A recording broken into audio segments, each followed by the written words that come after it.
మలక్పేటలో దోపిడీ దొంగలు బీభత్సం సృష్టించారు. ఇంటి యజమాని తన కుటుంబంతో సహా విదేశాలు వెళ్లి తిరిగి వచ్చేసరికి ఇల్లు గుల్ల చేశారు. దాదాపు 70 లక్షల విలువైన సొత్తు దోచుకుపోయారు. బాధితుడు ఇచ్చిన ఫిర్యాదు ఆధారంగా మలక్పేట పోలీసులు కేసు నమోదు చేశారు. సీసీటీవీ ఫుటేజ్ల ఆధారంగా దర్యాప్తును ప్రారంభించారు.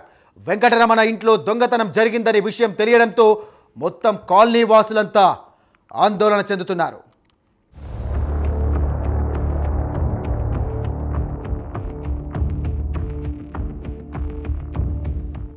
మలక్పేట్ ప్రొఫెసర్ కాలనీలో మానస రెసిడెన్సీ అపార్ట్మెంట్లో దోపిడీ దొంగలు బీభత్సం సృష్టించారు. ఇంటి యజమాని తన కుటుంబంతో సహా విదేశాలకు వెళ్లి తిరిగొచ్చేసరికి ఇల్లు గుల్ల చేశారు. దాదాపు 70 లక్షల విలువైన సొత్తు దోచుకుపోయారు దొంగలు. ఇంటి వెనుక గోడ గుమ్మం పగలగొట్టడంతో పాటు అల్మారా బ్రేక్ చేసి 45 లక్షల నగదు, 15 తులాల బంగారు ఆభరణాలు, గాజులు దోచుకెళ్లారు. వీటితో పాటు 4 కిలోల వెండి దోపిడీకి గురైనట్లుగా ఇంటి యజమాని వెంకటరమణ తన ఫిర్యాదులో తెలిపారు. చోరీ సంఘటన జరిగిన తర్వాత నుంచి అపార్ట్మెంట్ వాచ్మెన్ కనిపించకుండా పోయారు. ఉద్యోగం వదిలి వెళ్లిపోయిన అర్జున్పై అనుమానం వ్యక్తమవుతోంది. బాధితుడిచ్చిన ఫిర్యాదు ఆధారంగా మలక్పేట్ పోలీసులు కేసు నమోదు చేశారు. సీసీటీవీ ఫుటేజ్ ఆధారంగా దర్యాప్తు ప్రారంభించారు.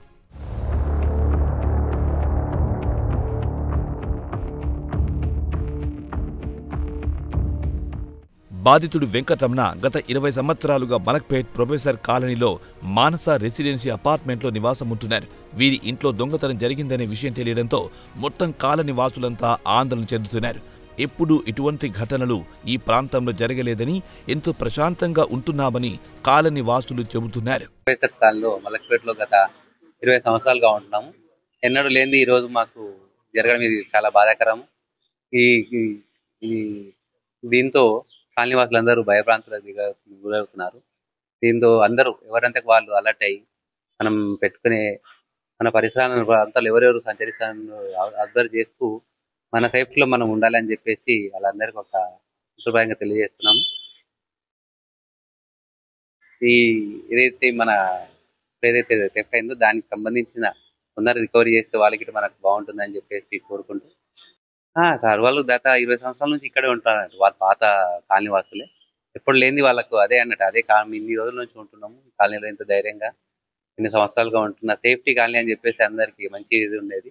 అలాంటిది జరగడం నిజంగా అందరికి ఒక దిగ్భ్రాంతికి లోనయ్యామన్నట్టు ఈ విషయం తెలిసినప్పటి నుంచి మేమే కాకుండా కాలనీలో ఉన్న ప్రతి ఒక్కరు నిజంగా ఇంత మంచి కాలనీలో ఇలా జరగడం అని చెప్పేసి అందరూ చేస్తున్నారు. అందుకు మా కాలనీ పెద్దలు అన్న వాళ్ళందరూ వచ్చేసి అందరికి ధైర్యం చేస్తూ ఇలాంటి ఇంకోసారి జరగకుండా ఏ విధంగా అయితే సూచనలు చేస్తారని చెప్పేసి తెలియజేయడం జరిగింది.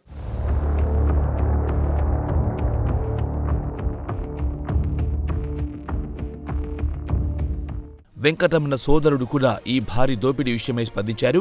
విదేశాల నుంచి తిరిగొచ్చిన సోదరుడు తన ఇంట్లో దొంగతనం జరిగినట్టు గుర్తించాడని, వెంటనే పోలీసులకు ఫిర్యాదు చేశాడని తెలిపారు.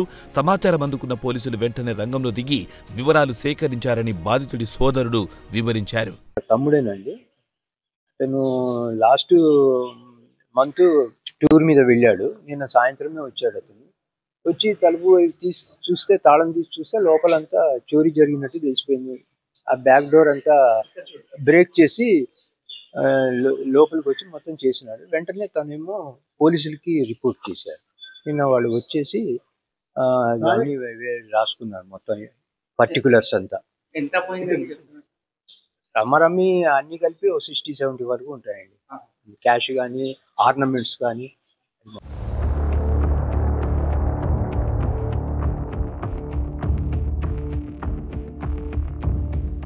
వెంకటరమణ ఇంట్లో దొంగతనం జరిగిందనే విషయం తెలియడంతో మొత్తం కాలనీ వాసులంతా ఆందోళన చెందుతున్నారు. ఎప్పుడు ఇటువంటి ఘటనలు ఈ ప్రాంతంలో జరగలేదని, ఎంతో ప్రశాంతంగా ఉంటున్నామని కాలనీ వాసులు చెబుతున్నారు.